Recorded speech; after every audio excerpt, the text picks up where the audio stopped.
Hey everybody, how's it going? Thanks for stopping by. Look, the first debate for the 2019 Canadian federal election is in the books, and we're going to talk about that today. If you want my more unfiltered take, where I include questions from my viewers and subscribers, go watch my live stream from last night. It's available on demand. Do check that out. But here I want to give more of a structured take. And my view generally is that Jagmeet Singh won the debate. Now, that might not be a surprise to you given the content of my channel, but I think that was the viewpoint that I saw on Twitter, that I saw from the panelists on the Maclean's broadcast last night. I think that for the most part, that was the consensus view, that Jagmeet Singh came into this debate with relatively low expectations, fairly or not, but with a lot of pressure, and he exceeded on both fronts. He did a fantastic job. He put forward a progressive vision. He was bold.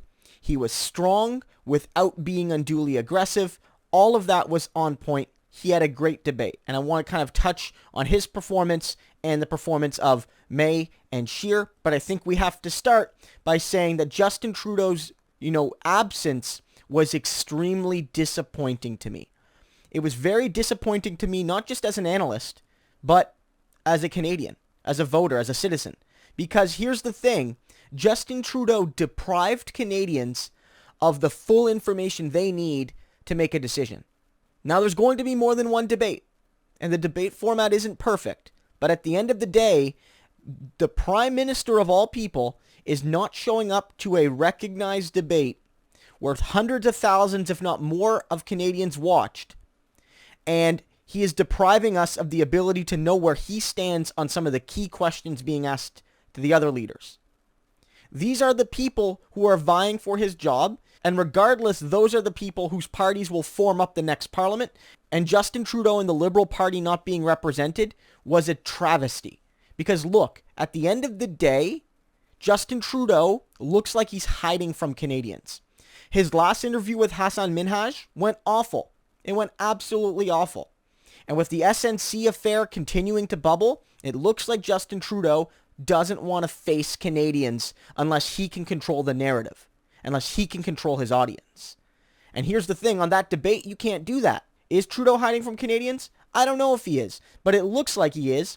And in politics, too often, again, fairly or not, perception is reality. Justin Trudeau not being there was a huge disappointment, and I think simultaneously it's a sign of arrogance and cowardice. And I hope that voters don't reward Justin Trudeau for his simultaneous arrogance and cowardice. But here's the thing. It's also bad tactically.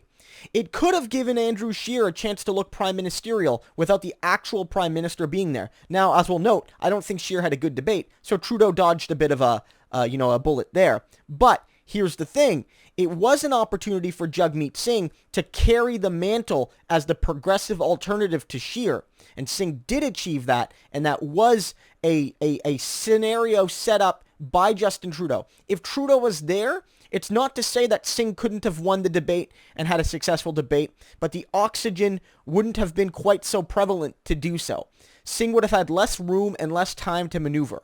He would have been more divided in his ability to address both Scheer and Trudeau. And so in that sense, Justin Trudeau gave Jagmeet Singh the room to become the clear anti-Scheer, and Jagmeet Singh took that ball and he ran to the end zone with it, and he did so with aplomb. So I think Singh had a great debate, just right off the top. He did. He had a great debate. I think that he brought a progressive NDP vision to Canadians, and that he brought a clear distinction from where he stands, especially with the Conservatives and Justin Trudeau, but even Elizabeth May. I think that he stood strongly for social programs. He stood strongly against tax cuts for the rich. He stood strongly in favor of shifting our tax priority against corporate handouts for the uber wealthy and towards taxing that uber wealthy to provide the services we need. All of that was on point. If there was one thing I think Singh could have done better, I think it was hammering home the specifics of the tax plan. Because when Elizabeth May and Andrew Scheer attacked him from the right, he could have been more, specific in noting the $70 billion that'll be raised by a wealth tax and saying that that's just the wealth tax. There's the capital gains tax. There's the income tax increases. There's the corporate tax increases. There's the closing of CRA loopholes and shifting that energy into catching elite tax dodgers. All of that could have been noted, I think, a little bit more concretely. And it would have taken a bite out of this argument that the NDP can't afford to pay for what it's promising. But I think he did do a good job in tying, saying, look, Trudeau gave nearly $20 billion of corporate handouts, and Andrew Scheer would do much the same, and we could take that money, and that money can go a long way towards paying for the programs Canadians need. And I think that was a smart move.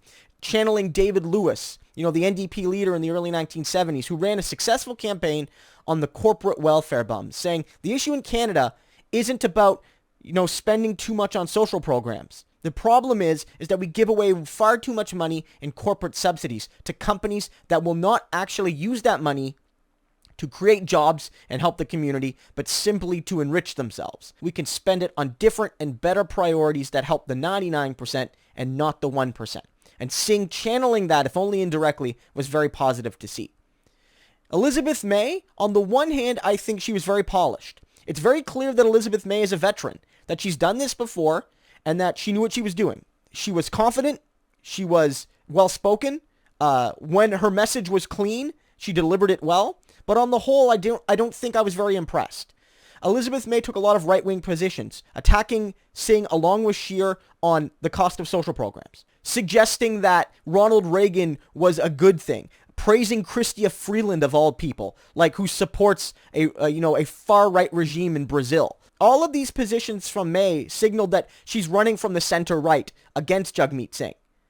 And I think also it didn't help that she doubled down on some of her bad ideas, like the whole get SNC-Lavalin as punishment to build infrastructure for Indigenous communities. Jagmeet Singh, cut to the core of that position when he suggested that we would never entertain that solution to fix infrastructure issues in settler communities, in downtown Toronto, or in other cities across Canada where settlers live.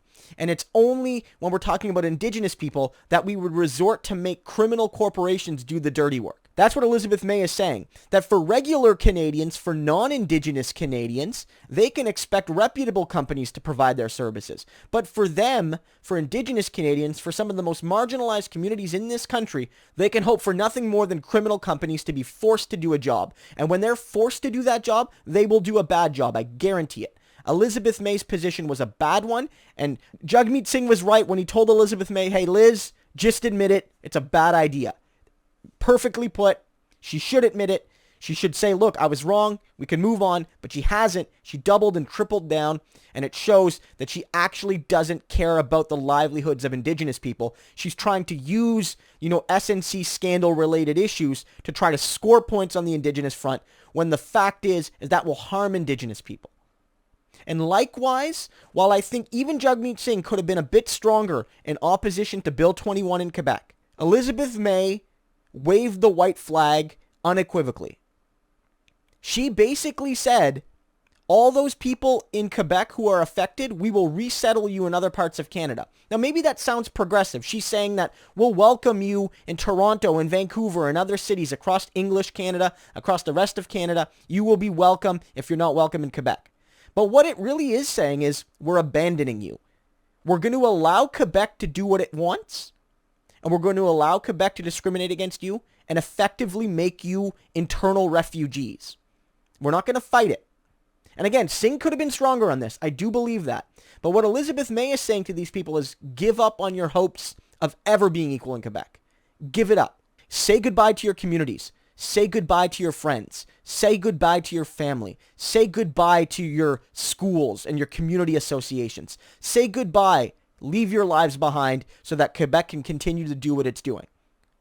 Unacceptable. Again, Singh could have been clearer, but Singh has been the most clear on this issue, and Elizabeth May has made her position clear. She is waving the white flag on the rights of religious minorities in Quebec. Unacceptable. And Andrew Scheer, what can we say about Andrew Scheer? He didn't have the worst debate I've ever seen, but I have to admit, it can't be easy to debate when your positions are objectively awful.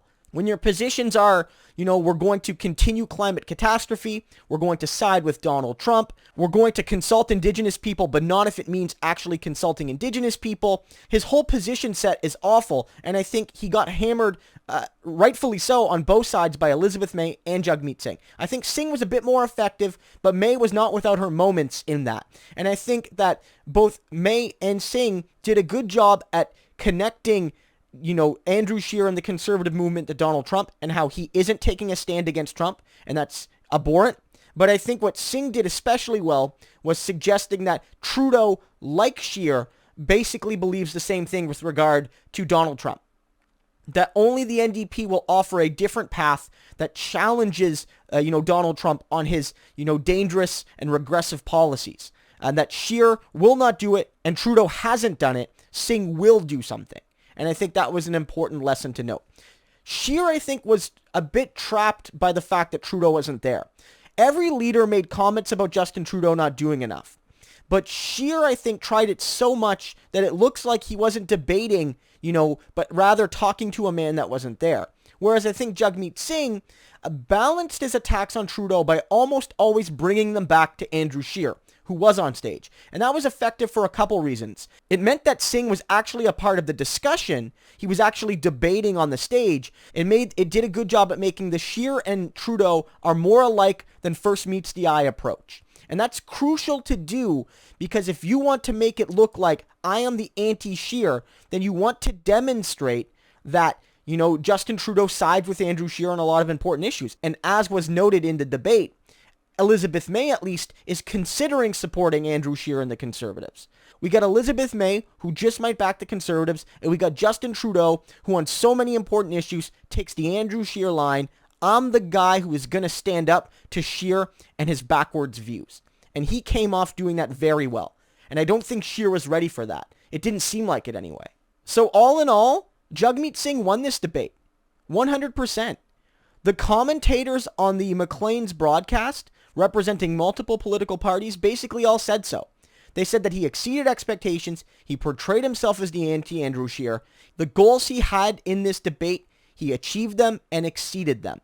And on Twitter, Jagmeet Singh was the #1 trending individual related to this debate, at least when it ended, because I think Canadians were interested. And from what I saw on that trending tab, the vast majority of tweets were positive about Singh. This was a good debate for him. And while one debate does not make a campaign, we remember 2015. Justin Trudeau came in with low expectations and had a decent first debate. And he rode that, with a lot of things in between, of course, to becoming a prime minister.